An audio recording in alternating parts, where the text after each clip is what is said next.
বৈষম্য বিরোধী ছাত্র আন্দোলনের সমন্বয় পরিচয় দিয়ে সাবেক এক মহিলা এমপির বাসায় চাঁদা দাবি করতে গিয়ে 5 জন সমন্বয়ককে আমরা গ্রেফতার করি।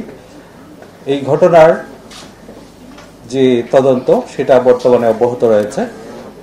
ইতিমধ্যে গ্রেফতারকৃত যে 5 জন ছিল তার মধ্যে 4 জন 5 দিনের রিমান্ডে রয়েছে।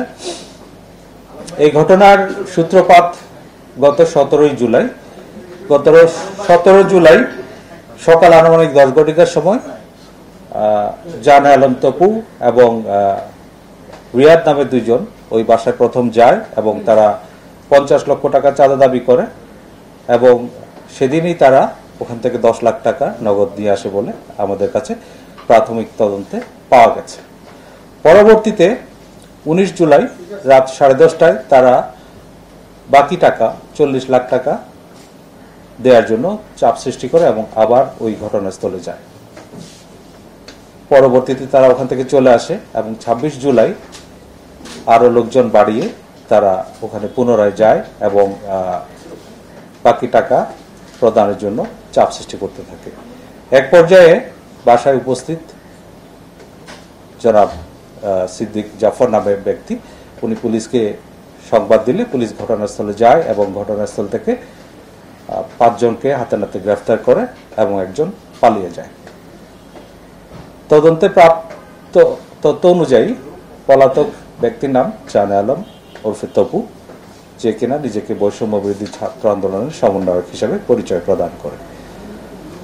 এই ঘটনায় বিস্তারিত তদন্ত অব্যাহত রাখে এবং তার প্রেক্ষিতে থানা পুলিশের পাশাপাশি ঢাকা মহানগর গোয়েন্দা পুলিশ ঘটনায় জড়িতদের আইনের আওতায় নিয়ে আসতে কাজ করে এবং তারই প্রেক্ষিতে আজ সকালে রাজধানীর গোপীবাগ হতে জানে আলম ওরফে তপুকে গ্রেফতার করা হয়।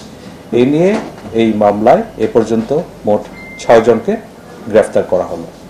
আপনারা জানেন গ্রেফতারকৃত রিয়াদের বাবুবাজার বাসা থেকে 2,25,00,000 টাকার 4টি চেক উদ্ধার করা হয় এবং গত পরশুদিন তার বাড্ডার আরেকটি বাসা থেকে নগদ 2,98,000 টাকা উদ্ধার করা হয়।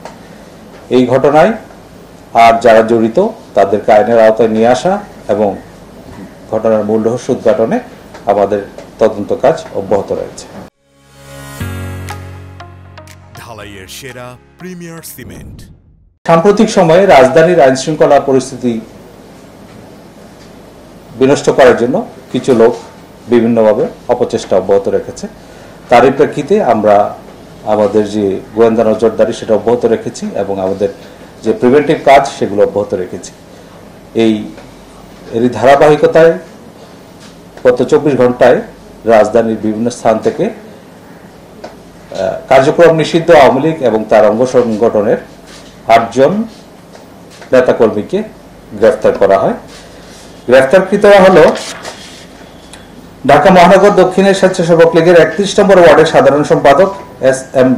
জালাল, ঢাকা দক্ষিণ 33 নম্বর ওয়ার্ডের 2 নম্বর ইউনিট আওয়ামী লীগের সাধারণ সম্পাদক মোহাম্মদ শিবলু, কুমিল্লা জেলা আওয়ামী লীগের 13 নম্বর কার্যনির্বাহী সদস্য আফজালুন্নেসা হাসান বাসেত, কিশোরগঞ্জের কুলিয়ারচর উপজেলা আওয়ামী লীগের যুগ্ম সাধারণ সম্পাদক মোহাম্মদ জসিমউদ্দিন ওরফে লিটন, নিষিদ্ধ ঘোষিত ছাত্রলীগের ঢাকা বিশ্ববিদ্যালয় শাখার জসিমউদ্দিন হলের যুগ্ম সাধারণ সম্পাদক আশিকুর রহমান, ঢাকা মহানগর উত্তর আওয়ামী লীগের সহসভাপতি ও বাংলাদেশ আওয়ামী যুব লীগের সাবেক প্রেসিডিয়াম সদস্য মাহবুবুর রহমান হিরণ, আওয়ামী লীগের সাবেক 65 নম্বর ওয়ার্ড কাউন্সিলর শামসুদ্দিন ভুইয়া এবং কার্যক্রম নিষিদ্ধ ঘোষিত আওয়ামী লীগের অঙ্গ সংগঠন গাজীপুর মহানগর মুক্তিযোদ্ধা প্রজন্ম লীগের সভাপতি মোহাম্মদ মিজানুর রহমান।